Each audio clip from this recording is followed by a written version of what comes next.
little birthday present from my mom. And the cat likes it, so quite happy. Hey everyone, so I want to do another Friday Reads, another casual Friday Reads. I also want to do a bit of a February TBR. Certainly, I don't think everything I'm going to talk about will be everything that I read. Well, maybe it will, who knows. But in January with my TBR,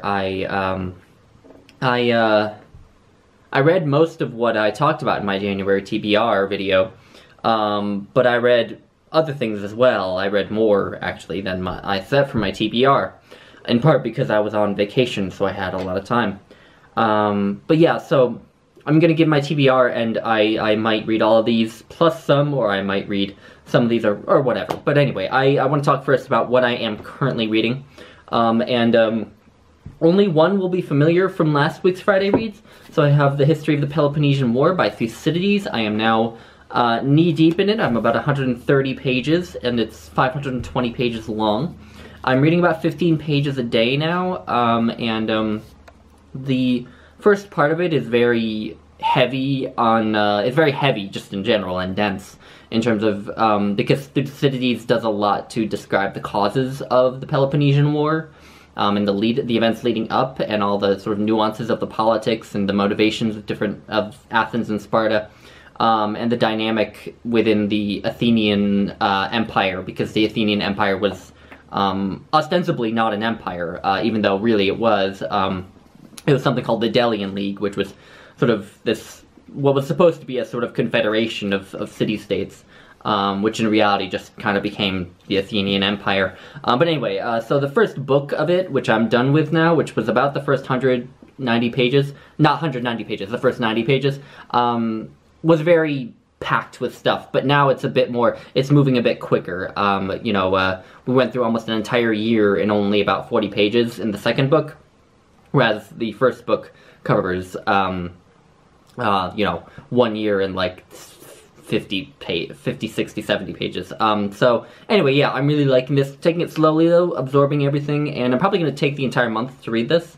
It's also sort of an informal / loosey-goosey buddy read with Elena Macreadina and Crystal of Biblioatlas. We've been having some great discussions about this. It really is still a relevant and thought-provoking book. I'm really liking it and finding it really intellectually stimulating. Yeah, anyway, that's the first one.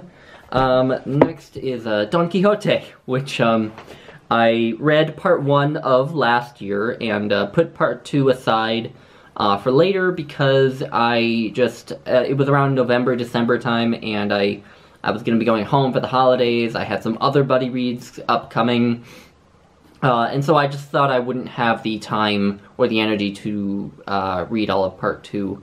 So I'm gonna, again, like Thucydides, I'm gonna chip away at this. I have about that much left. I'm more than 2/3 of the way through. I have, I think, just over 300 pages left.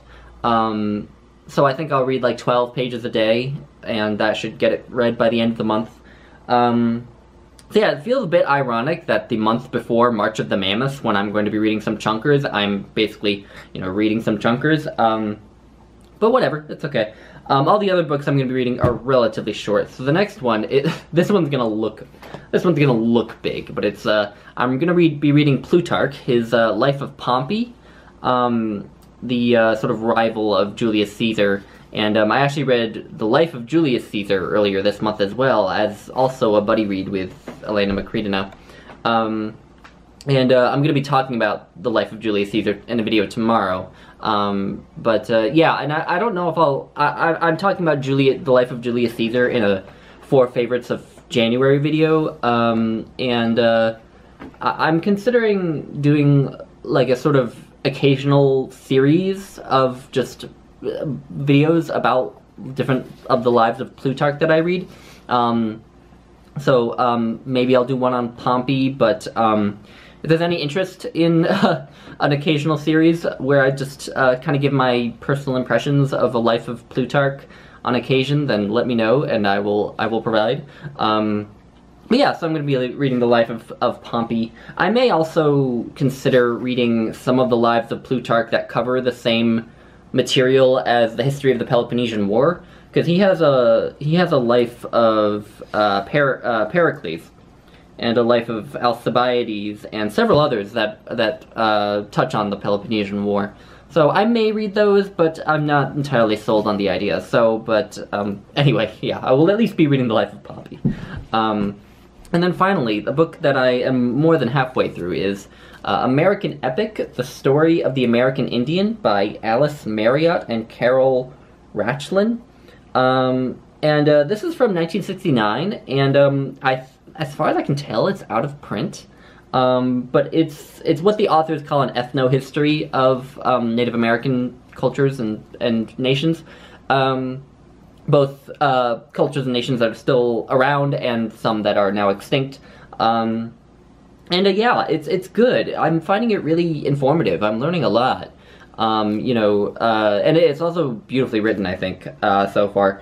But yeah, and it packs a lot into it. It's not very long, and it's very easy to read. But again, I'm learning a ton. I read a fascinating chapter about the Hopi nation earlier today, which was just fascinating. They had really interesting, they're still around, that have really interesting social structure, especially with regards to the gender dynamics. Because like women in Hopi society have a lot of power, and are sort of the heads of the households, even though they don't do the fighting, and they're not the leaders in the nation, but they do hold a lot of power. It's just really interesting, and yeah, anyway, so I'm reading that. I'll probably finish it this weekend, maybe make a video about it. Anyway, yeah, American Epic.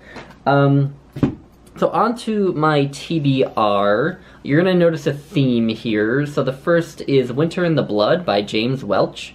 James Welch is a notable, I think he's Blackfoot and Gros Ventre, he's one of the most prominent Native American authors of the 20th century.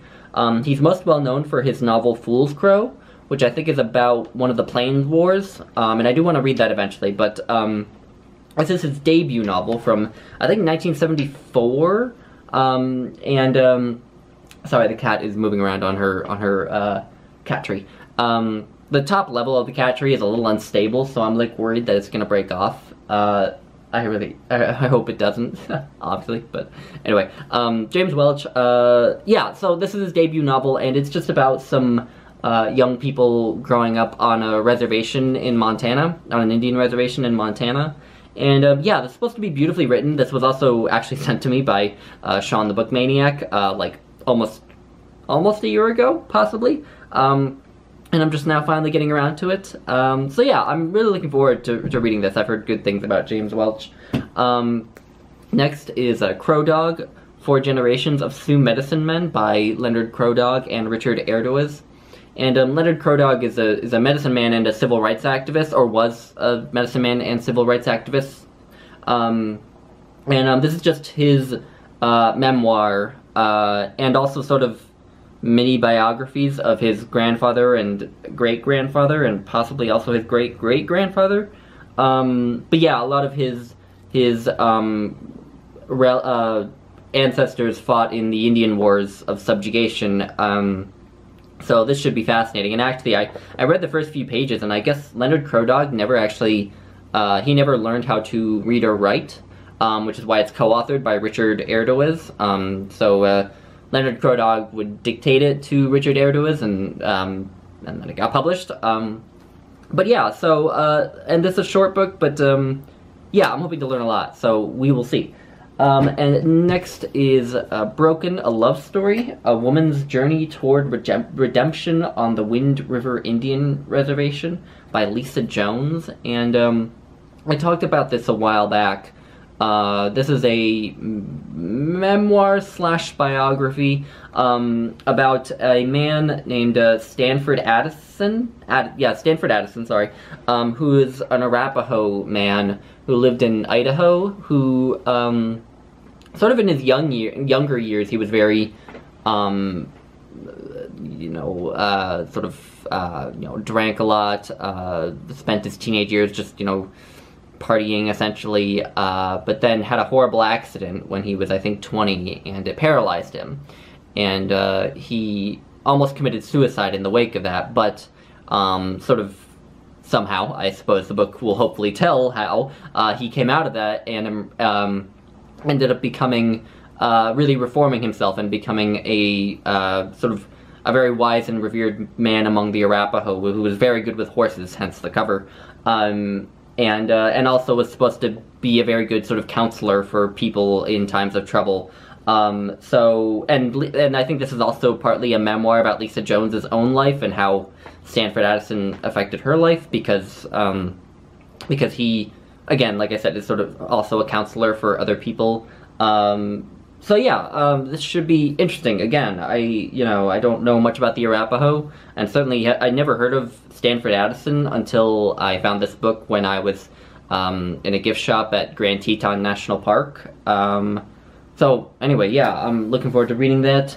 And then the last two are poetry. I should say that TBRs that involve poetry may not be the best thing for me, because I held up several books of poetry that I thought I was going to go through throughout this week, and I did go through them a little bit, but on the whole, I just ended up deciding I wanted to read the poetry of Percy Shelley, so I read some of Percy Shelley's poetry. So take these poetry TBR selections with a grain of salt, but anyway, I'm going to try. And the first is the Harper's Anthology of 20th Century Native American Poetry, which I've held up several times, which I held up actually in my last Friday Reads. So I'm hoping to just go back through this. I've read this whole thing, and I hope to just revisit some of my favorite poems, and maybe revisit some of the poems I didn't like as much the first time I read them, but perhaps I will like them now. And then lastly is American Poetry of the 19th Century. This is Library of America. I got this from the library. And mostly what I'm interested in is that in here are a lot of American Indian poetry. And I sort of started to look through it already, and it's a lot of sort of traditional songs and poetry, sort of. So yeah, I'll be reading that as well. As you can probably tell, the theme of my sort of TBR is Native Americans and books by and about Native Americans, I got really inspired to read all these books. One, because of a really interesting in-depth conversation with Crystal of Biblioatlas that I had about Native Americans a week ago on Voxer, which I mentioned in my last Friday Reads. And then also just because there are all the videos about Black History Month going around, and readathons involving Black authors, I just, it hit me that there's not any sort of Native American equivalent, the equivalent of reading, Native American authors or books by or about Native Americans, and I don't know, I just decided that I was going to have my own little private thing to read a lot of books by or about Native Americans, just because it's a subject that I'm interested in. Obviously, I read a lot of memoirs by Native Americans. I do want, and poetry, obviously, and I want to read some more fiction. But for now, I'm more interested in nonfiction about Native Americans and by Native Americans. So anyway, that's just my little informal project. So if I can get all these read, then I can go into March of the Mammoths with a clean slate. That would certainly be ideal. If anyone's read any of these books, give me your thoughts, as always. Anyway, I'm gonna go read some more, and I'm also just gonna go chill out. It was actually a quiet week this week, because I had 3 days off, essentially, from school, because of the polar vortex that came through. They actually closed the school for 3 days because it was just so cold. So I just, well, you can probably take a wild guess as to what I did. And it was quite nice.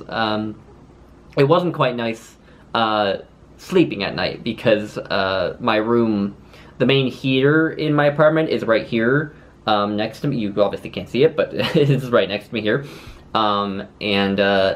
so my room doesn't actually get much heat. So I would wake up in the middle of the night and my room would be freezing.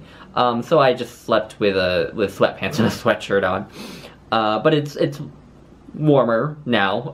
You know, it's in the positives rather than the negatives Fahrenheit. Yeah. So that's all that's going on in my life, and I am just gonna go and hang out on my Friday night. So anyway, thanks for watching, guys. Bye.